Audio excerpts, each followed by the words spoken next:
បាទជំរាបសួរក៏សួស្តីទៅកាន់អ្នកមើលទាំងអស់គ្នាបាទថ្ងៃនេះអ៊ីតមីនមកដើរក្រោយផ្ទះបាទពុកម៉ែបងប្អូនស្រាប់តែប្រទេសអីផ្សិតឈើបាទពុកម៉ែបងប្អូន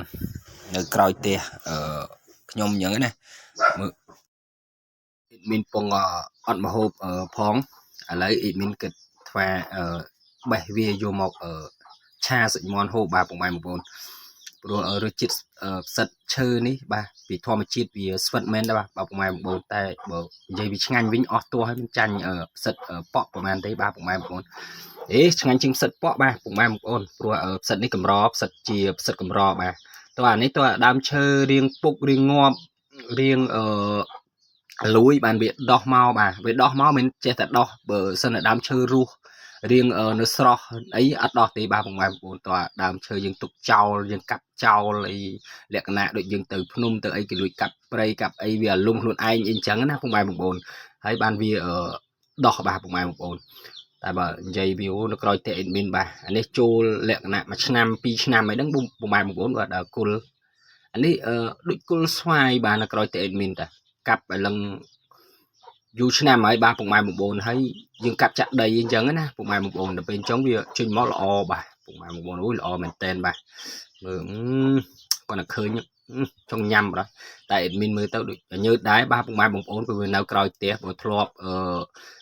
ឃើញយាយគាត់ទៅភ្នំទៅអីទៅរកផ្សិតប៉ក់ផ្សិតអីគាត់មកទៅគាត់បេះបានដូចជាផ្សិតឈើគេថាផ្សិតឈើវាដោះតាមឈើហ្នឹងគឺថាផ្សិតឈើបាទឈើងាប់ឈើអីអញ្ចឹងណាដល់ពេលអេដមីននៅក្រោយផ្ទះងាប់ដែរបាទដើមឈើដល់ពេលអញ្ចឹងទៅយើងមានអីមានផ្សិតឈើដែរបាទពុកម៉ែបងប្អូននៅក្រោយវាស្រែល្វឹងល្វើយបាទតែនេះវាគុលឈើកាប់ចោលតាំងពីយូរឆ្នាំយូរខែហើយដល់ពេលអញ្ចឹងទៅអេដមីនមានបេះហើយបាទពុកម៉ែបងប្អូនចាំបេះហើយចាំសួរចាស់ដែលគេធ្លាប់ហូបអញ្ចឹងណាពុកម៉ែបងប្អូនបើសិនគាត់ថាអាចបានអាចអីអញ្ចឹងដើមឈើអីហើយវានៅស្រស់នៅអីវាដោះនឹងលក្ខណៈពុកអីអញ្ចឹងណាពុកម៉ែបងប្អូនសួរគេសិនបើចាស់ពីដើមគេធ្លាប់ដឹងធ្លាប់ឮជាងយើងអញ្ចឹងណាពុកម៉ែបងប្អូនតែពេលអញ្ចឹងទៅបានសួរគេសិនបាទពុកម៉ែបងប្អូនបាទអេដមីនអត់ហ៊ានទេបើសិនណាពុកម៉ែបងប្អូនចង់អីអាចមកផ្ទះអេដមីនបានបាទមកនេះអេដមីនឲ្យ free បាទពុកម៉ែបងប្អូនលក្ខណៈស្មើនេះប្រហែលជាចូលម៉ោង4ជាងម៉ោង5ហើយបាទពុកម៉ែបងប្អូនព្រោះដឹងធ្វើអីបាទពុកម៉ែបងប្អូនបើអេដមីនមិនខាងបកែខាងធ្វើម្ហូបដូចស្ត្រីប្រហែលទេព្រោះធ្លាប់ឃើញចាស់ពីដើមដូចម៉ែដូចអីចឹងក៏ឆ្លោះឲ្យហូបចឹងលក្ខណៈផ្សិតហ្នឹងអេដមីនដឹងថាផ្សិតហ្នឹង 100% បាទពុកម៉ែបងប្អូនព្រោះហិតក្លិនទៅវាដូចគ្នាបេះដាក់បាទពុកម៉ែបងប្អូនបាទកុំភ្លេចជួយ like ជួយ follow ជួយ share ជួយ comment ឲ្យ admin ម្នាក់មួយបាទពុកម៉ែបងប្អូននឹងរកវីដេអូប្លែកបង្ហាញពុកម៉ែបងប្អូនយើងទស្សនាបន្តទៀតអញ្ចឹងណាព្រោះឥឡូវ admin នៅពិនិត្យមើលបាទតើអាចញ៉ាំអាចអីបានអត់អញ្ចឹងណាដល់ទៅមើល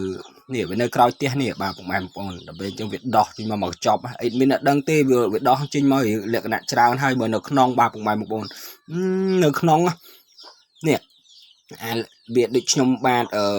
បង្ហាញពុកម៉ែបងប្អូននេះវារៀងសដូចសបុកបំពីងចឹងបាទហ្នឹងជាលក្ខណៈវាចង់ដោះទៀតហើយបាទពុកម៉ែបងប្អូនបើសិនតែធ្លាក់ភ្លៀងអានេះនៅខាងភូមិអ៊ីដមីនធ្លាក់ភ្លៀងរៀងខ្លាំងមួយមេបាទពុកម៉ែបងប្អូនអញ្ចឹងហើយវាដោះមកអញ្ចឹងណាពុកម៉ែបងប្អូន